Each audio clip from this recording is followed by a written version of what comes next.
बांकीपुर की जंग की चिंता अब नीतीश कुमार को भी सताने लगी है। उन्होंने अपने सीनियर नेताओं को बुला लिया। दरअसल बांकीपुर विधानसभा चुनाव में प्रचार के लिए आखिरी 48 घंटे में सभी पार्टियां अपनी गोटियां सेट करने में लगी हैं।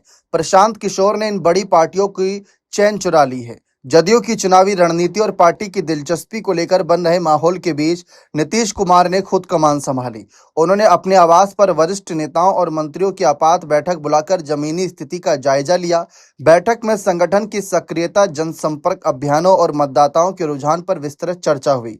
नीतीश कुमार ने नेताओं को निर्देश दिया कि वे अंतिम समय तक पूरी निष्ठा और समर्पण के साथ प्रचार में जुटे रहे, ताकि सरकार के विकास कार्यों का संदेश हर घर तक पहुंचे। बैठक के दौरान नीतीश कुमार ने नेताओं से कहा कि चुनाव प्रचार समाप्त होने से लेकर ईवीएम सील होने तक किसी भी स्तर पर लापरवाही ना बरती जाए।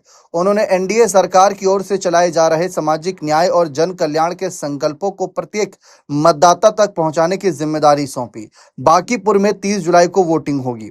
वहीं आपको बता दें कि नीतीश कुमार की तरफ से कुछ स्टेटमेंट सामने आए, जिसमें चुनाव प्रचार के अंतिम क्षण तक ईवीएम सोल होने तक की पूरी सक्रियता, समर्पण और संगठनात्मक मजबूती के साथ कार्य करें। साथ ही प्रत्येक मतदाता तक एनडीए सरकार की सामाजिक न्याय एवं जन कल्याण के संकल्प को पहुंचाएं।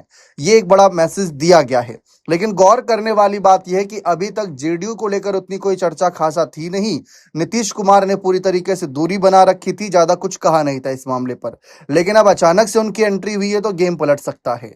जहां एक तरफ प्रशांत किशोर चुनावी मैदान में है, दूसरी तरफ महागठबंधन की तरफ से भी पूरा जोर लगाया जा रहा है। लेकिन अभी तक बीजेपी प्रत्याशी से जेडीयू की दूरी और अब अंतिम समय में साथ आना बहुत बड़ा चर्चा का विषय बन गया है। अब जिस तरीके की ये लड़ाई है उसमें साफ है कि कई बड़े नेताओं की साख दांव पर है, जिसमें नितिन नवीन, सम्राट चौधरी, ये सब चेहरे हैं। कहा जा रहा है कि नीतीश कुमार के मुख्यमंत्री कुर्सी से इस्तीफे के बाद पहली बार हो रहे इस चुनाव में अगर बीजेपी का प्रत्याशी हारता है तो एक तरीके से यह हार इस तरीके से जोड़ी जाएगी कि यह सम्राट चौधरी की हार है और जनता ने सम्राट चौधरी को स्वीकार नहीं किया। और ऊपर से प्रशांत किशोर जैसे बड़े नेता का चुनावी मैदान में उतरना पूरी बाजी को पलट रहा है। फिलहाल देखते हैं नीतीश कुमार के इन फैसलों से बांकीपुर उपचुनाव के नतीजे पलट पाते हैं या नहीं पलट पाते। देखना बेहद दिलचस्प रहेगा। बने रहें चैनल के साथ। बहुत बहुत शुक्रिया।